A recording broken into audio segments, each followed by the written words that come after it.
Yang pertama, saya tidak sebut nama, silahkan cari sendiri. Yang pertama ada oknum, Yang pertama adalah pengamat kritik yang konstruktif kita butuh. Saya ulangi, yang mengkritik secara konstruktif negara butuh. Kritik membangun kita sangat butuh. Karena sukses tidak bisa berjalan sendirian. Ini harus kolaborasi siapapun, termasuk pengamat. Dan saya berterima kasih kepada beberapa pengamat yang memberikan masukan pada pertanian. Contoh, mereka mengamat, memberikan kritikan, tapi kami terima kasih. Kenapa? Kita kalau mau besar, mau kuat, harus menerima kritikan, mau menerima, terbuka menerima kritikan. Karena yang membuat kita sukses adalah, bagian dari sukses adalah yang memberikan kritikan dan seterusnya. Nah itu, mengkritik, memuji, dua-dua adalah berkontribusi membangun negara, khususnya sektor pangan. Clear ya? Mengkritik konstruktif. Tetapi yang kami maksud adalah ada si A atau si B yang mengkritik dari dulu, dan kami menganalisa ya kritikannya tidak, sebagian besar tidak konstruktif, bahkan kadang datanya salah. Nah, puncaknya adalah punya agenda. Di saat kami tidak menteri lagi, ikut proyek di pertanian, dan proyek itu sebagian hasilnya fiktif dan tidak digunakan. Kami sudah investigasi, kami serahkan ke penegak hukum. Menurut kacamata saya, bukan hukum ya, kami lihat itu merugikan negara.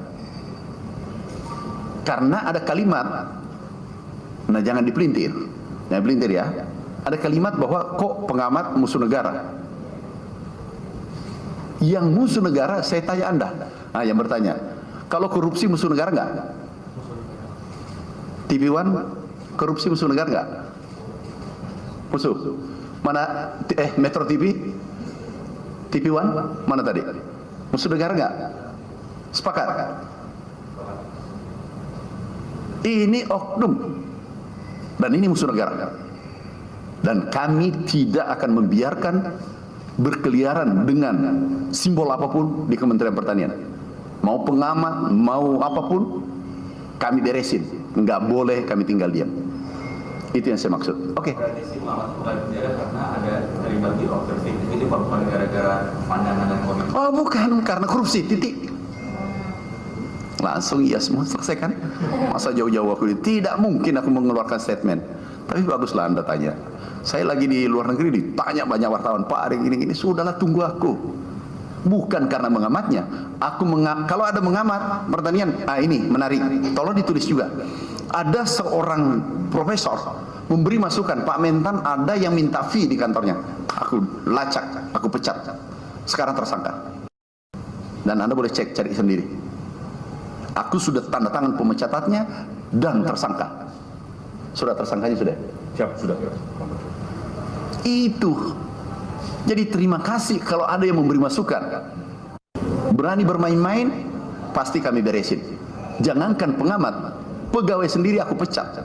Padahal dia anakku, anak kandungku, harus saya pecat. Apalagi pengamat masuk bermain-main mau korupsi di pertanian, aku beresin. Clear? Sepakat kan musuh negara? Ada berani wartawan mengatakan bukan musuh negara? Masih ada? Enggak ada ya?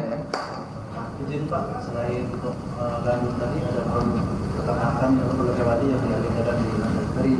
Jadi ini kesimpulannya adalah nih, komoditas perkebunan strategis yang demand-nya tinggi tingkat dunia. Ini kita fokus untuk rehab, replanting, kemudian kita tanam baru, lahan baru, kemudian kita pemeliharaan yang baik. Kenapa? Ini menghasilkan devisa. Saya ulangi, komoditas kami sudah inventarisir, itu ada 10 komoditas strategis yang demand-nya tinggi tingkat dunia, bukan Indonesia saja.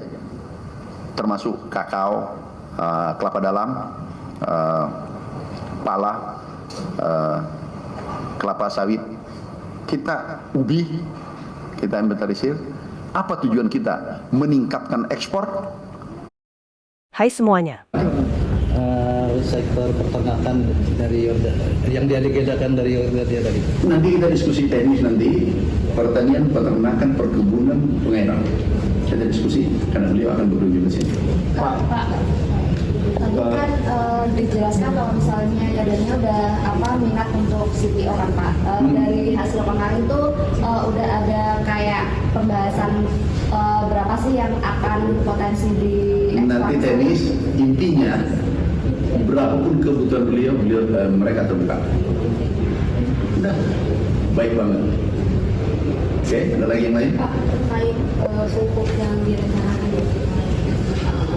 kan berarti tadi ada hubungannya dengan fosfat, itu nanti kelanjutannya gimana? Kontrak panjang atau lanjutan gimana? Kalau bisa, kalau saya, kalau memang menguntungkan negara, kita kontrak panjang, samsam. Kenapa? Itu harganya kita cek itu lebih murah. Memang yang nanti kita hitung baik itu jarak agak jauh dibanding negara lain. Tapi kalau bisa lebih murah, kenapa tidak? Kita tidak punya kepentingan yang lain. Itu perintah Bapak Presiden, kecuali kepentingan rakyat Indonesia. Dan kami sangat percaya diri sekarang bergerak karena perintah Bapak jelas. Oke? Pertama soal yang kelapa